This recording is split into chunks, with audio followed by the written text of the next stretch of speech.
A man eats a burger for dinner. Nothing happens. He goes to bed. At 2 a.m., he wakes up covered in hives, with stomach cramping, his heart racing, and his blood pressure dropping. He goes to the emergency room. Doctors treat the symptoms, and nobody connects it to the burger he ate 6 hours earlier. The same thing happens again, 3 months later, again at 2 a.m. He sees 4 different doctors over the following year. He is diagnosed with irritable bowel syndrome, anxiety, a nervous stomach. He changes his diet repeatedly. Nothing helps. Finally, on the internet, he finds other people describing the exact same experience. The same 3 a.m. timing, the same months of misdiagnosis, and one detail that ties it together. All of them had been bitten by a tick. All of them had eaten red meat hours before the episodes. All of them live in the same part of the country, the same part he does. He has alpha-gal syndrome. He has had it for over a year. Every doctor he saw in that time had either never heard of it or did not think to test for it. This story is playing out across the Missouri Ozarks right now, in the thousands. The Lone Star tick, which thrives in the dense forests and creek bottoms of the Ozarks in greater numbers than almost anywhere else in North America, is producing a medical crisis that most people suffering through it do not know has a name, let alone a cause. Subscribe right now, hit the button and the bell. The Lone Star tick is not a new species. It has been biting Ozarkers for as long as anyone alive can remember. What researchers discovered in the early 2000s, and what the medical community has been scrambling to understand ever since, is that certain tick bites can trigger a specific immune response that was not recognized as a clinical condition until relatively recently. When a Lone Star tick bites a human, it can transfer a sugar molecule called galactose alpha 1,3-galactose, commonly called alpha-gal, into the bloodstream. Most people's immune systems ignore it. Some people's immune systems identify it as a threat and produce antibodies to fight it. Those antibodies then react when the same molecule appears in the body again. And that molecule appears in the body every single time the person eats red meat, beef, pork, lamb, or venison, because it is present in virtually all mammalian tissue. The immune system, trained by the tick bite to identify and attack alpha-gal, attacks it when it arrives through dinner. The result is alpha-gal syndrome, a tick-induced allergy to red meat that can range from uncomfortable to life-threatening.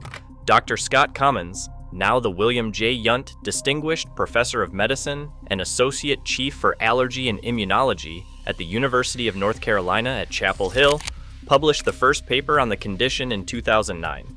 He described that first paper with a candor that captures how little was known about what would become a major public health issue.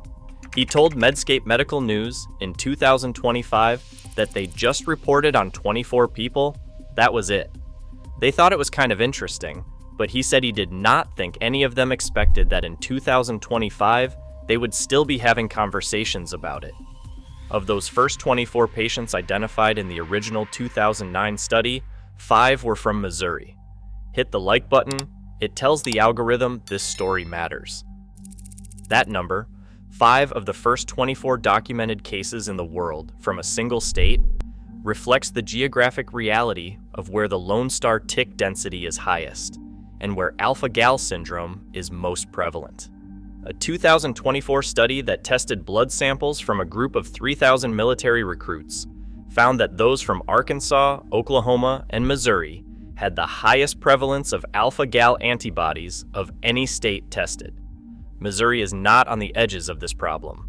Missouri, and specifically the Ozarks, with its dense tick habitat of mixed forest, cedar glades, and creek bottom brush, is at its center.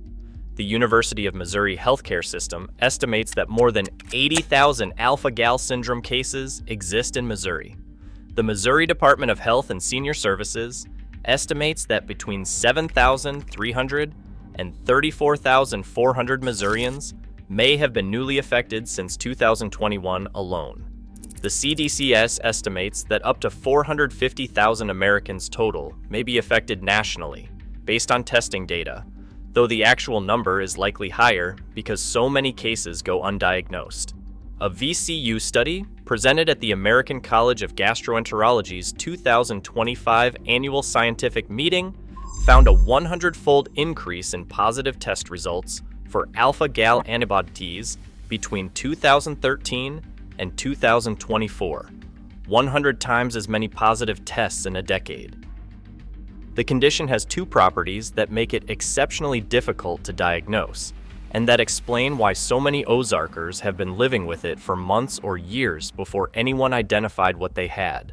The first is the delay. Symptoms of alpha-gal syndrome do not appear immediately after eating red meat. They appear 3 to 6 hours later. A person who eats a steak at 7 p.m. does not begin experiencing hives, cramping, or cardiovascular distress until 10 p.m. or 1 a.m. after the connection to dinner has faded from conscious awareness. Dr. Vinay Jahagirdar, a gastroenterology fellow at VCU who co-authored the 2025 study, described this as the central diagnostic challenge. Symptoms often appear several hours after a person eats red meat, making it difficult to connect a meal with an allergic reaction, he said. Many patients are misdiagnosed or go years without answers. The second is the symptom profile. Alpha-gal syndrome presents as hives, stomach pain, diarrhea, and cardiovascular symptoms, including drops in blood pressure, and, in severe cases, anaphylaxis. It does not typically present with the respiratory symptoms that most people and most physicians associate with serious allergic reactions. The absence of the classic allergic breathing response means that patients who arrive at emergency rooms with cardiovascular collapse and hives, but no throat swelling and no breathing difficulty, frequently get worked up for heart conditions rather than food allergies. Clinicians who are not specifically aware of alpha-gal syndrome may not order the blood test that would identify it. Those who have never heard of the condition will not order it at all, and many patients are misdiagnosed. Missouri House Bill 1855, the alpha-gal bill, received a Senate hearing in the 2025 legislative session with what Representative Overcast described as strong support from those who came to testify. The bill seeks state-level recognition and support for Missourians living with alpha-gal syndrome. The fact that the state legislature is only now getting to this point, 16 years after the first cases were published in the medical literature, 5 of which were from Missouri, reflects how far behind the medical and policy response has been relative to the scale of the problem. Alpha-gal syndrome has no cure. There is no treatment in the pharmaceutical sense. The management strategy is avoidance of red meat, of gelatin, of dairy products for people with severe reactions, of certain medications that contain mammalian-derived ingredients, and of anything that introduces alpha-gal into the body. The CDC notes that some people may be able to eat red meat again if they avoid new tick bites for a long enough period, because antibody levels can decline without continued exposure. This is different for each person and cannot be predicted in advance. For an Ozarker whose identity, culture, and daily diet are centered on hunting, barbecue, and livestock farming, for the families who have raised cattle, hunted deer, and eaten venison for generations in the Missouri hills, being told that a tick bite may have made red meat dangerous for an indefinite period is not a minor inconvenience. It is a fundamental disruption. The Ozarks is one of the highest per capita hunting regions in Missouri. Venison is not a specialty food in the Ozarks. It is how many families eat through the winter. Alpha-gal syndrome, at sufficient prevalence, is not just a personal medical issue in this region. It is a cultural and economic one. The Lone Star tick is also expanding its range. The combination of warmer winters and increasing deer populations, which serve as hosts for adult Lone Star ticks, has extended the tick's habitat northward into states where it was not historically present. The condition that researchers once considered a southern United States anomaly is appearing in the Great Lakes region, in the Northeast, and in eastern Nebraska. Missouri, which sits at the existing center of the Lone Star Tick's range, is not protected from this expansion. The habitat the tick needs is here. It has always been here. The only thing changing is how many people are aware of what a bite from that habitat can do. Between 7,000 and 34,000 Missourians acquired alpha-gal syndrome in a 4-year period, according to Missouri's own health department. They acquired it from ticks in the Ozarks woods. Many of them do not know they have it. Many of their doctors do not know to look for it. And the 2 a.m. episodes, the hives, the cramping, the terrifying drop in blood pressure that sends people to emergency rooms where the correct question is not being asked, will continue until awareness catches up with a condition that has been documented in Missouri since the first paper published on it 16 years ago. The misdiagnosis problem runs deeper than individual physicians not knowing what to look for. The healthcare infrastructure that might catch alpha-gal syndrome, meaning allergists, immunologists, and other specialists trained in tick-borne conditions, is increasingly absent from the rural Ozarks counties where the Lone Star tick is most dense. The same rural hospital closures that have eliminated maternity units and emergency services from rural Missouri counties have also eliminated or reduced specialist access. An Ozarker experiencing repeated 2 AMM episodes of hives and cardiovascular distress is likely to see a rural family physician or a distant emergency room physician rather than an allergist. The physician who would be most likely to recognize alpha-gal syndrome is least accessible in the geography where the condition is most common. This is not a coincidence of geography. It is a consequence of how rural healthcare in Missouri has been resourced and how the medical education system has prioritized emerging conditions.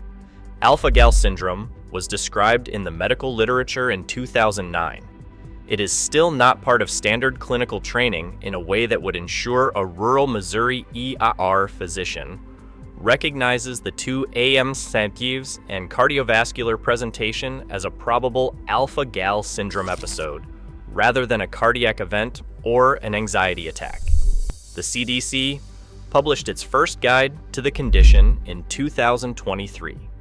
The Missouri legislature held hearings on recognizing it in 2025. The gap between when the condition was identified and when the average rural Ozarks physician will be trained to diagnose it routinely is measured in years that Missourians are spending undiagnosed. The economic dimensions are significant and rarely discussed. Beef cattle farming is one of the most important agricultural industries in the Missouri Ozarks. Missouri typically ranks among the top 10 states for beef cattle inventory.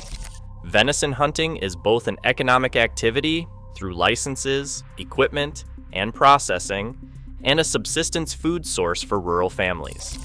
A condition that makes red meat consumption medically dangerous for an estimated 80,000 plus Missourians, spread across communities deeply connected to cattle farming and deer hunting, is not simply a personal health story.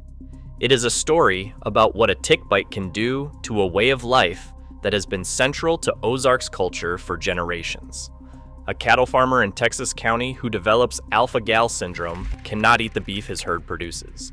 A deer hunter in Shannon County who has always hunted to supplement the winter food supply can no longer safely eat the venison he takes from the forest. These are not hypothetical scenarios. They are documented experiences of Ozarkers who have identified their condition and are living with it, often in communities where the food culture, the economic identity, and the daily rhythms of life are built around the very proteins they can no longer safely consume. The name alpha-gal syndrome is not alarming enough for what it describes. It sounds clinical and manageable. What it describes is an immune system that has been permanently altered by a tick bite to treat red meat as a threat. In people who live in one of the most tick-dense, red meat-dependent regions of the United States, with no cure, no treatment, and a healthcare infrastructure that is only beginning to recognize how widespread the condition has become. Subscribe if you haven't. Hit the bell. Drop a comment. Have you or someone you know had unexplained reactions after eating red meat? Because the number of Ozarkers living with this undiagnosed condition is almost certainly higher than any official count reflects. Thank you for watching. The truth doesn't shout. It waits for you to look closer.